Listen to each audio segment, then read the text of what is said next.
আমি কি কি করতাম? প্রথমত ফর মোটিভেশন আমি আমার যে ধরো মোবাইল, এখন তো ডিজিটালি যুগে আসো তোমরা, ওয়ালপেপার, তোমার মোবাইলের ওয়ালপেপার, হোম স্ক্রিন বা তোমার টেবিল, তোমার চারপাশে যে জায়গাগুলোতে আসলে তোমার বিচরণ হয়, হ্যাঁ, সেই জায়গাগুলোতে তুমি লাইক ধরো তোমার টার্গেট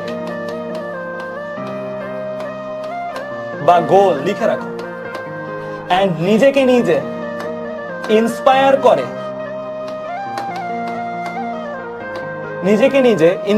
করে, এরকম কিছু কথা লিখে দেয়। যেমন আমি আমার টেবিলে লিখেছিলাম বি রেবেল, মানে রেবেল মিন্স হচ্ছে প্রতিবাদী হও, মানে নিজের বিরুদ্ধে নিজে, মানে নিজের আরামাইশের বিরুদ্ধে প্রতিবাদ করতে শিখো। মানে আমি এরকম একটা লিখেছিলাম যেটা আমাকে মোটিভেট করতো। সো তোমাদের ক্ষেত্রে এইরকম কিছু থাকতে পারে যে হ্যাঁ এই ওয়ার্ডটা বা এই লাইনটা তোমাকে মোটিভেট করে, বা এই জায়গাটায় ওই রকম একটা কিছু লিখে রাখো। আমাদের অনেক স্টুডেন্টসই দেখা গেছে চান্স পাওয়ার পরে ভাইয়া টেবিলে ছবি তুলে পাঠায় যে আমি এই জিনিসটা লিখে রাখছিলাম আজকে আমি চান্স পাইছি, এন্ড খুবই প্রাউড লাগে আর কি ওই টাইমগুলোতে যে হ্যাঁ ও আজকে এরকম করতে পারছে। সো ওর নিজের সাথে কিন্তু নিজের মনের একটা ফাইট কনস্ট্যান্টলি সে করে গেছে, এন্ড ওই ক্ষেত্রে তাকে কিন্তু এই ওয়ার্ডস গুলা এনার্জির হিসেবে কাজ করছে, এনার্জির মতন কাজ করছে।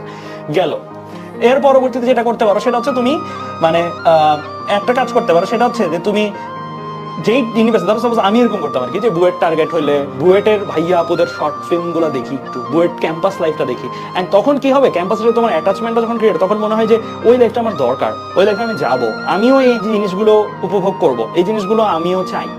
সো এইরকম কিছু করতে পারো যে ধরো সাপোজ তোমার যে ইউনিভার্সিটির টার্গেট, সেই ইউনিভার্সিটি বা ডিএমসি বা যে মেডিকেল টার্গেট সেই রিলেটেড স্বাভাবিক প্রত্যেকটা একটা অকুপেশনে ঢুকতেছো তুমি, কিন্তু একটা জাস্ট নট অনলি একটা ইউনিভার্সিটি ঢুকতেছো, বাট অলসো তুমি একটা অকুপেশন চুজ করতেছো, রাইট?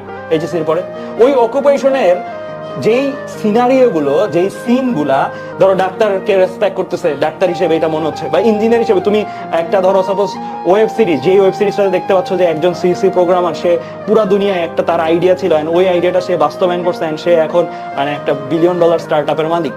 সো এই টাইপের যেই জিনিসটাই তোমাকে ইন্সপায়ার করে, যেই জিনিসটাই, ওই টাইপের শর্ট ফিল্ম বা এই জিনিসগুলো ছোট মেয়াদে দেখতে পারো। আমি বলবো না যে এটা তুমি আবার তোমার পড়াশোনার টাইমের জন্য বেশি হয়, আমি অ্যালাউ করবো। ধরো সাপোজ ইউনিভার্সিটি শর্ট ফিল্ম বা এগুলো দেখার ক্ষেত্রে আমি অ্যালাউ করবো, মানে তুমি নিজেকে নিজে ছুটি দিবা, নিজেকে নিজে রিওয়ার্ড দিবা। কিভাবে রিওয়ার্ড দিবা জানো? তুমি রিওয়ার্ড দিবা যে হ্যাঁ আজকে যদি আমি একটা, ওই যে তোমাদের যে প্ল্যানারটা দিব ওখানে টার্গেট সেট করা যায়, আজকে যদি আমি টার্গেটটা সেট করতে পারি, টার্গেটটা ফুলফিল করতে পারি, টার্গেট লাইক ধরো কত 5 ঘন্টার একটা টার্গেট, 5 আওয়ার্সের একটা টার্গেট, 5 আওয়ার্সের একটা টার্গেট ফিল করতে পারি, তাহলে আমি আমার নিজেকে ছুটি দিব 20 মিনিটের।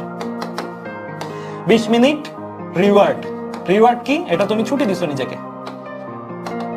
এন্ড ওই 20 মিনিট ছুটিতে তুমি কি করছো? 20 মিনিট ছুটিতে তুমি ধরো একটা এরকম ফিল্ম দেখো, তখন তোমার পড়াশোনার গতি আরো বহুগুণে বাইরে যাবে, ঠিক আছে?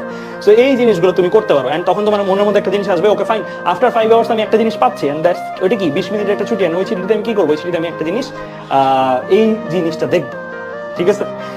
ওকে, এর পরবর্তী তুমি যেটা করতে পারো সেটা হচ্ছে তুমি ওই ছুটির মধ্যে, এগুলো কিন্তু সব ছুটির টাইমের মধ্যে, ঠিক আছে? সো তুমি যে ইউনিভার্সিটি টার্গেট করতেছো সেই ইউনিভার্সিটির ভাইয়া আপু বা সিনিয়র যারা আছেন তাদের অ্যালামনাইদের লাইফস্টাইল তুমি দেখতে পারো। এখন তো অনলাইন যুগে হওয়াতে তুমি তাদের জন্য, তাদের অনেক ডকুমেন্টারি ভিডিও আছে, বা তাদের ফেসবুক প্রোফাইল আছে। ফেসবুক প্রোফাইল ইটসেলফ তুমি স্ক্রল করলেও তোমার মোটিভেশন কাজ করবে যে ওই ভাইয়া তো ওই জায়গায় আছে, এন্ড ওই জায়গায় খুবই পশ লাইফ লিড করতেছে, এন্ড খুবই ভালো আছে, এন্ড উনার সোশ্যাল রেসপেক্ট এত, উনাকে এত এত মানতেছে। সো এই যে জিনিসগুলা, এই জিনিসগুলো তুমি ফলো করতে পারো। এই জিনিসটাও আমি ফলো করতাম মাঝে মাঝে, হ্যাঁ আমি যে টার্গেটে যেতে চাই ওই টার্গেটে বর্তমানে যারা আছে বা ওই টার্গেট পাস করে যারা আছে তারা কেমন আছে বা তাদের লাইফস্টাইলটা দেখি। সো তখন তুমি আরেকটা জিনিসও খেয়াল করবা, তাদের তোমার টাইম লাইন, তুমি যে টাইমে আসো ওই টাইমে যদি আসো দেখবা বেশিরভাগ ক্ষেত্রেই তাদের তোমার টাইম লাইনে এসে অ্যাক্টিভিটি নেই। কেন? কারণ ওই টাইমে তারা কই ছিল? তোমার মতনই নিজেকে ব্যস্ত রেখে মানে একটা কিছু অর্জন করার জন্য লেগেছিল, ঠিক আছে? সো এই জিনিসগুলো তোমাকে মাইট বি ইনফ্লুয়েন্স করতে পারে, ঠিক আছে? সো এই অ্যালামনাইদের তুমি খেয়াল করতে পারো। অলসো আমি বলবো মেন্টাল হেলথ বা সবকিছু ঠিক করে রাখার জন্য তুমি যেই ধর্মাবলম্বী হও না কেন সেই ধর্মের প্রেয়ার গুলো পালন করতে পারো, এন্ড অলসো তুমি যদি মেডিটেশন করো, মেডিটেশন করতে পারো, ঠিক আছে?